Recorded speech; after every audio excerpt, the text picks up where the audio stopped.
Hey guys, it's Jessica, and today I wanted to share with you my exploration of the new Distress Oxides from Tim Holtz and Ranger. These 12 colors are the only ones out right now from their product line for these new Distress Oxides. So for the Distress inks, there are 60 colors total, and this first release of Distress Oxides only has 12 colors. So this is just kind of a get our feet wet, see what we like, what we don't like. They will be releasing more colors eventually, and my understanding is that they will only ever be available in the full-size ink pads. So I don't believe that they are doing mini ink cubes for these particular Distress Oxides. So normally for this, for blending of any sort, I would be using the mini ink blending tools with the round foam pad. But I was actually out of clean pads when I started, and I didn't want to use the same ones that I had been using for the Distress inks, just so I could see really what the results were with just the Distress Oxides. So I'm using these little pouncer things, so they are really not the best option for this. They're more for like stenciling and things like that. They don't carry the ink as well as the ink blending tools with the foam pads, so keep that in mind when you're seeing this with the ink going on. But I just didn't want to wait anymore, so later on in the video I do have the new foam pads, but I had to go get more from the store. So as you can see here, the colors, obviously they're the same color names, but they do tend to be a little bit different. Now the difference between the Distress inks and the Distress Oxides is that the Distress inks, they go and they blend together really well, and no matter how dry the paper is, if you put more ink on top, those colors are going to blend together. So at some point, the more colors you blend, you're going to end up with just a gross mess of like probably brown of some shade, depending on what colors you used. So especially if you're using colors that are not, that don't complement each other, but they're on opposite sides of the spectrum, you'll get like muddy sort of look. The cool thing about these Distress Oxides is that they, once dry, can actually be used on top of one another, and they won't blend together. So my understanding is that once they dry, you can layer another color right on top, and you won't have the blending of the two colors. So you'll see that a little bit later in the video. But here what I'm doing is I put on my ink, and then I was just playing around to see how they reacted with water. So the first thing I did was spritz the water into my hand and let it drop onto the paper to get larger water droplets. And then I did also go ahead and spritz the paper with the mister itself, and that's just water, to see what kind of reaction I would get. So there's my paper, and this is just playing around. Disclosure here is I am no expert, and these are brand new to me, so I'm just experimenting and seeing what works and what doesn't. So don't worry if everything doesn't look beautiful. This is just me exploring them and seeing what works for me and what doesn't. So here I took another color, so this is the Faded Jeans color, and I am just seeing how it looks now that my paper is dry to layer another color on top. And as you can see, it pretty much covers up everything else that was there. Once you get an even coat, and again, you'll get a much better coat if you're actually using the ink blending tools rather than these little pouncer thingies. So I'm just layering on some of that Faded Jeans to see what kind of results I get.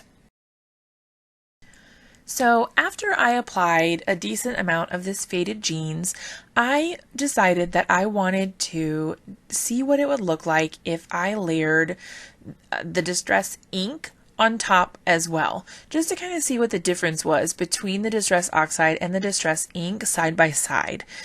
So in just a second, you will see me pull out a second ink pad, and that is going to be the Faded Jeans, so the same color, but that's the Faded Jeans of the Distress ink rather than the Oxide. So here's my ink pad, and I am just double checking to see what the difference is. So my first coat was pretty opaque. You couldn't really see through it, but look, you can see as I blend it on, it blends with the other color. So the Distress inks really absorb into the paper and whatever ink or color you already have on your paper, whereas the Distress Oxide is more similar to a pigment ink, that it sits on top of the paper rather than being absorbed into it. So you can definitely use these for totally different things. I kind of liked where this was going with a combination of them, so you can definitely use them together. I thought it was kind of like a sea or mermaid sort of feel, this blue and purple and kind of aqua sort of vibe that I have going on here. So I decided to just go ahead and cover the whole thing. And I thought either I can use this for like I said, a mermaid sort of card, or possibly even a galaxy type card, depending on what I end up with. Okay, so moving on to the next thing, here I just wanted to do a straight comparison of one versus the other. So I've still got the same colors, the Faded Jeans, and here I'm using the Distress ink in the upper left corner, and then I flipped the paper and I did the Distress Oxide of the same color, the Faded Jeans, and you can tell immediately the difference between the two. So see how the Distress ink is kind of like splotchy almost, and then the Distress Oxide has that nice chalky, very smooth finish. So there's a huge difference between the two, and you can definitely use them for just a million different things. So the next thing I wanted to try, since these do have the more opaque sort of coloring that a pigment ink would have, I wanted to try them on a darker color cardstock rather than just white. Most of my inking is done on white paper. I don't really do a whole lot on different colors, so I wanted to see what it would look like if I use them on a different color. So this is a craft doily, and I actually just picked this up from my local Joann. They had some new products. I'll link to that video here if you want to see the new stuff that they had when I went the other day.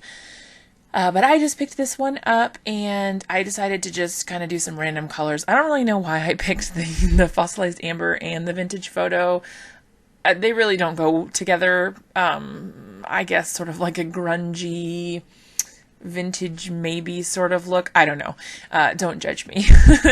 But so I just went ahead and put on some of the fossilized amber for a nice yellow, and then I went back with the vintage photo and added a bunch of that.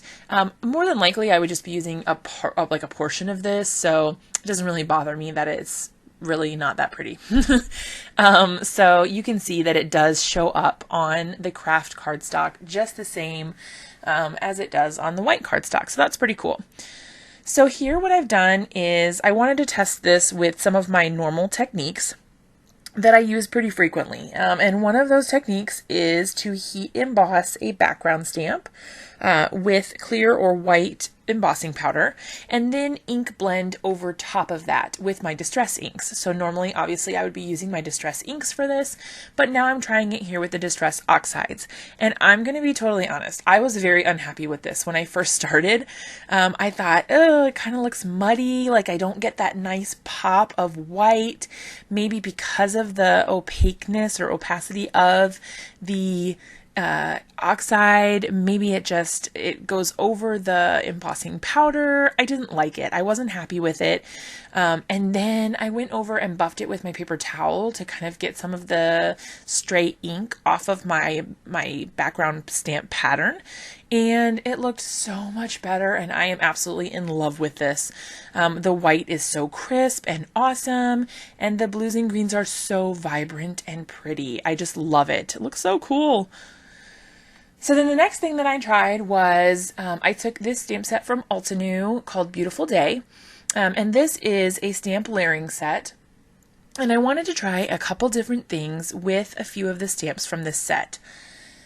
So the first thing that I tried is just to stamp it with some Memento Tuxedo Black ink, and I probably should have used a different ink for this, but I wasn't really thinking about it at the time, but I went ahead and just stamped that with the black ink, and then I decided I wanted to try to paint with it. So using a water brush, I wanted to see what it was like with the Distress Oxides to basically color in the image. And I actually had never done this before, even with my Distress inks, with anything. I had never done this before.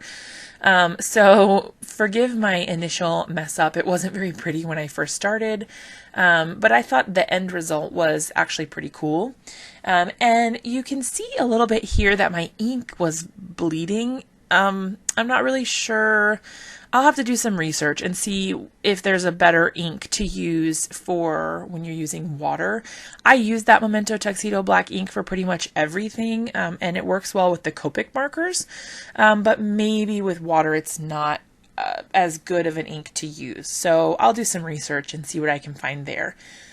Once I started using less water, I didn't really have any problems. Now, it could be that I didn't really wait very long for it to dry, so maybe it was still a little wet when I started using that water, and that's why it was bleeding, but regardless, it didn't keep doing that, so that's a plus.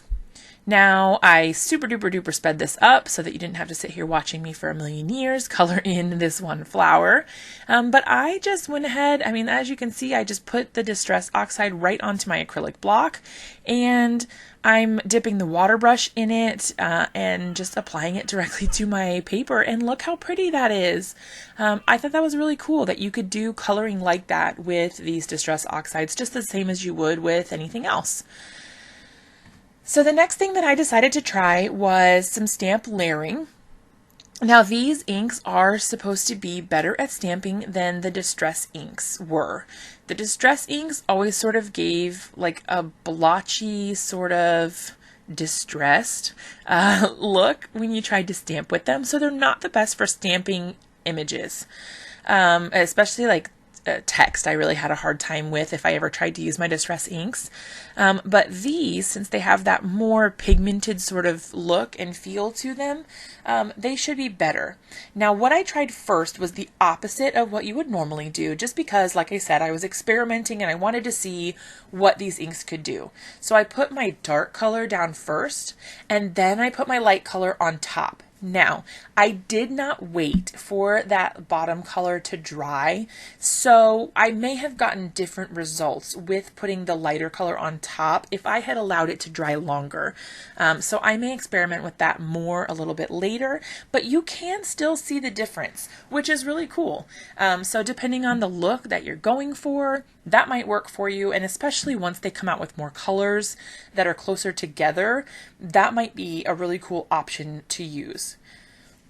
So now I'm doing the more traditional method, which is to put your lightest color down first and then go back over with the darker color. Now you can see it's not a perfect stamp. If I wanted to, I could put that into my Misty or my Stamp Perfect and get a clean cut image by stamping it multiple times, but I wasn't really worried about it for this. So then now I'm going back with the red color and I'm going to stamp that on top. And I thought this was absolutely gorgeous. The way these colors I would never have paired together, but I actually thought that they looked really, really pretty together. So that's super cool. I'm really happy with it. And that's just a peek at the Distress Oxide so far. I'll probably do another video, but that's what I've got for you today. Thank you so much for watching this video. If you liked it, be sure to give it a big thumbs up and subscribe to my channel for more videos like this.